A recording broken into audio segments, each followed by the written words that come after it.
Un grand angle qui est donc consacré à ce conclave qui vient de débuter au Vatican, qui, pour succéder au pape François, le successeur du souverain pontife, devra concilier continuité doctrinale et évolution possible sur certains sujets brûlants pour l'Église catholique. Les experts, en tout cas, s'attendent à des inflexions dans le style et les priorités du nouveau pape, plutôt qu'à des changements majeurs sur la doctrine. On va voir ce qu'il en est avec nos invités. Gilles Castelnau, bonsoir. Bonsoir. Soyez le bienvenu sur TV5 Monde. Vous êtes pasteur protestant français. Vous avez participé à l'ouvrage collectif « Réformer ou abolir la papauté », un enjeu d'avenir pour l'Église catholique. C'est aux éditions Cartala, avec nous en direct de Bruxelles, Gabriel Ringlet.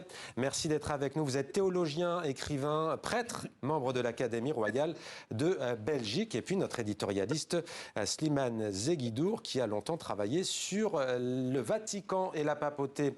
Gabriel Ringlet, l'Église catholique a-t-elle encore besoin d'un pape en 2025 ?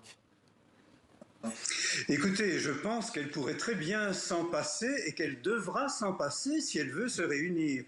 Je pense que si ce que je souhaite, ce que beaucoup de papes ont d'ailleurs dit durant ces dernières décennies, si je souhaite que les catholiques, les protestants, les anglicans, les orthodoxes fassent une seule église chrétienne, il est clair que ça ne pourra pas être un pape qui se trouve à la tête de cette église réunie. Mais même s'il n'y a pas de pape, il faudra qu'il y ait un primus inter pares, comme on dit en latin, le premier parmi les semblables.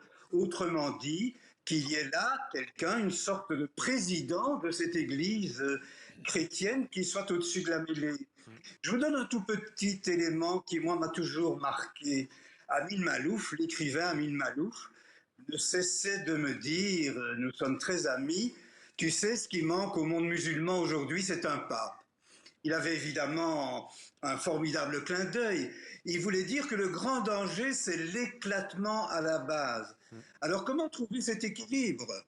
Eh bien justement, on va essayer d'avancer sur cette question. Gilles Castelnau, pourquoi faut-il selon vous réformer ou abolir la papauté ? La question peut surprendre, c'est donc le titre du livre auquel vous avez participé. Vous allez répondre, mais d'abord, vous, prêtre protestant français, en quoi est-ce important ce qui se passe à Rome aujourd'hui dans la chapelle Sixtine ?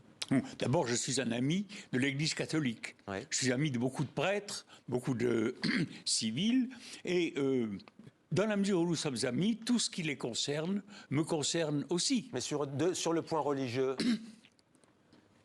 Alors là, franchement, pas grand-chose. En fait, j'ai participé à ce livre que vous avez mentionné, oui, qui est écrit par plusieurs de mes amis catholiques libéraux, on peut dire.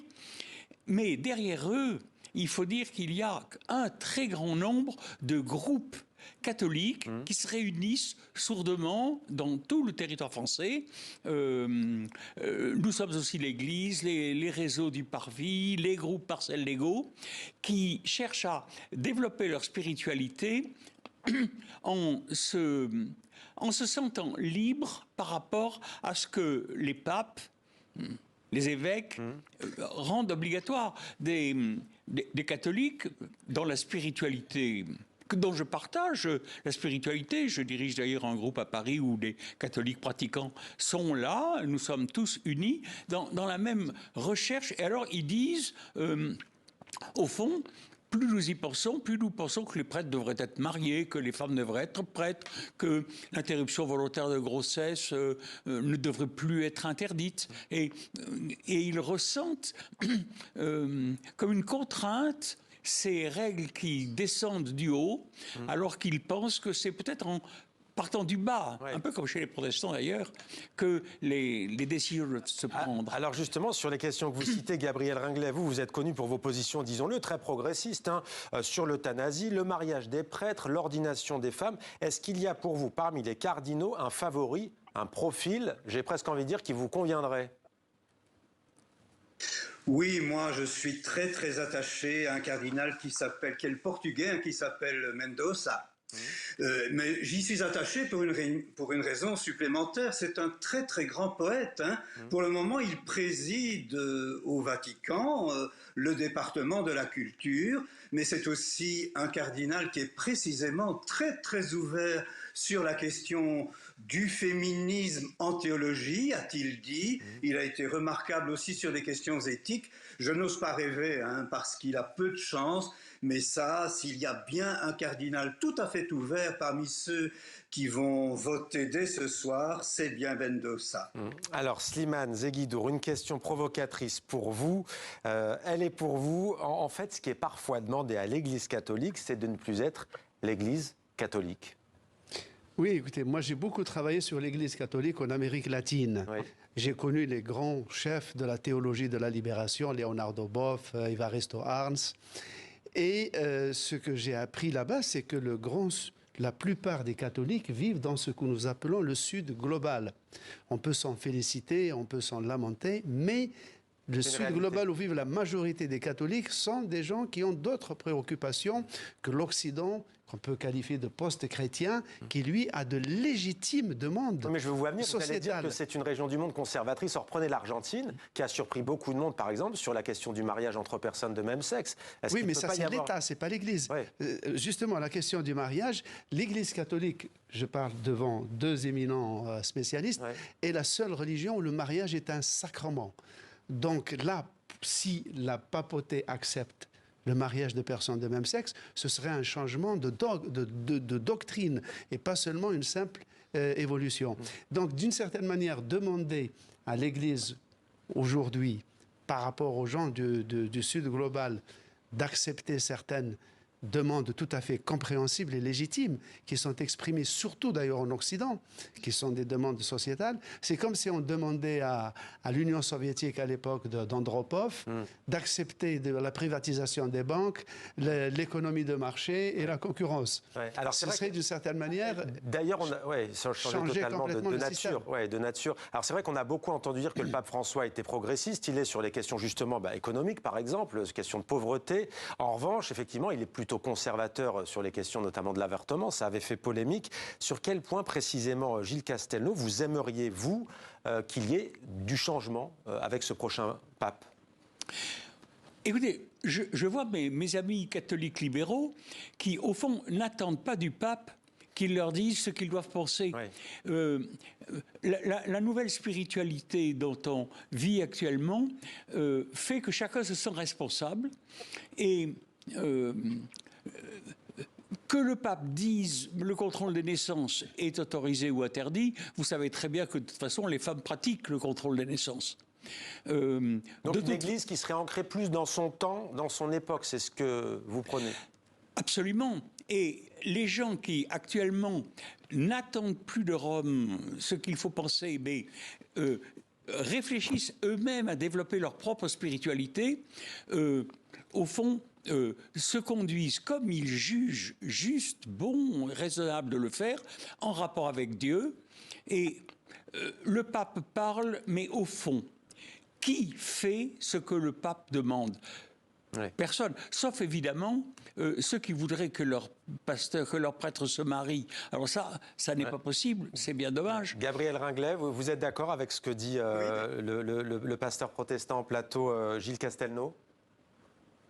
Moi, je pense quand même que la parole du pape continue à avoir de l'influence, une influence très très réelle, y compris en Europe, et que donc c'est bien une raison pour laquelle je voudrais un pape qui précisément est une vision beaucoup plus pluraliste. Si vous voulez, et là je peux entendre mes confrères, que l'on puisse avoir sur une même question, par exemple, des questions très très difficiles, comme l'homosexualité, comme le mariage des prêtres, ou quelques questions que ce soit, qu'il puisse y avoir des réponses différentes d'un continent à l'autre. C'est cela l'avenir de l'Église et de l'Église catholique en particulier. C'est fini de croire qu'il y aura une réponse unique pour le monde entier. Je n'y crois absolument pas. Mais une Église dynamique qui, à Kinshasa et à Bruxelles, ne répond pas de la même manière, pourquoi pas ? Ouais, alors, Gabriel Ringlet, juste avant de faire réagir Gilles Castelnau, Gabriel Ringlet, je m'adresse au théologien que vous êtes, à l'homme de foi aussi.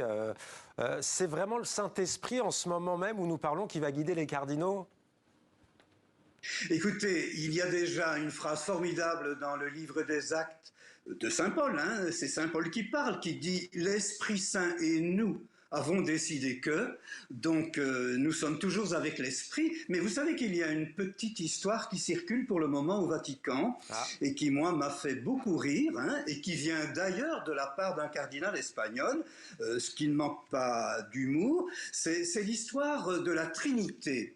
La Trinité, le Père, le Fils et le Saint-Esprit, qui sont très très fatigués et qui veulent partir en vacances. Ce que je comprends très bien, mais où en vacances?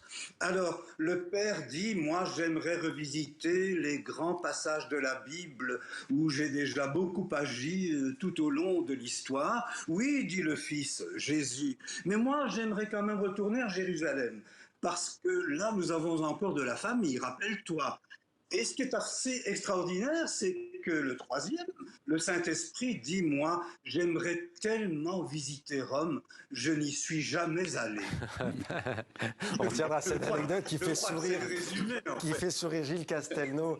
Gilles Castelnau, au-delà de cette question du Saint-Esprit, est-ce que vous diriez que l'Église catholique, elle a un tournant de son histoire ? Le monde est à un tournant de son histoire, donc les chrétiens aussi. Les chrétiens aujourd'hui ne raisonnent plus comme on le faisait même dans ma jeunesse. D'ailleurs, moi, ce que je crois, c'est que le Saint-Esprit souffle sur tout homme, que nous avons tous en nous ce dynamisme créateur qui nous dépasse, qui est en nous, qui n'est pas sans nous, mais qui est plus que nous. On peut l'appeler Dieu, on peut l'appeler le Saint-Esprit, qui nous fait voir les choses d'une manière qui nous dépasse. Et il ne s'agit pas seulement de questions d'éthique, bien qu'elles soient très importantes, on a bien fait de les mentionner, mais je pense aussi à la manière de lire la Bible, à la manière de lire les décisions des conciles, les règlements ecclésiastiques.